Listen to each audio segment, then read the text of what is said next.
მოგესალმებით, ამჟამად ვიმყოფებით ჰააგაში, მაურიცეისის მუზეუმში.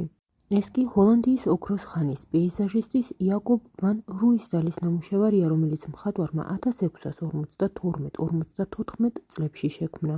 ცნობილია, რომ 1650 წელს ის მშობლიური ჰაარლემიდან მხატვარ ნიკოლოზ ბერჰემთან ერთად ჰოლანდიასა და გერმანიას შორის არსებულ საზღვარზე ღირსშესანიშნაობების დასათვალიერებლად გაემგზავრა. აქ ყოფნის პერიოდში მხატვრები აკვირდებოდნენ გარემოს, შენობებს, ადამიანებს, აკეთებდნენ ჩანახატებს. ერთ-ერთი მნიშვნელოვანი ღირსშესანიშნაობა, რომელიც მხატვრებმა ამ მოგზაურობის დროს იხილეს, ვენჰაიმის ციხესიმაგრე გახლდათ.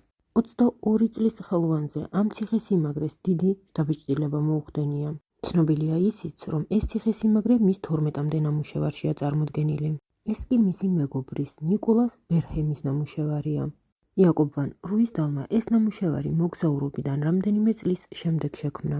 როგორც ხედავთ, მხატვარი ციხესიმაგრეს ჩრდილო-დასავლეთიდან გამოსახავს. მისგან ოდნავ მოშორებით ფერმერის სახლსაც ვხედავთ.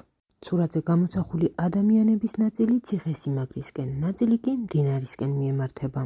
ნამუშევარი ამჟამად ნიდერლანდებში, ჰააგაში, მაურიცეისის მუზეუმშია დაცული.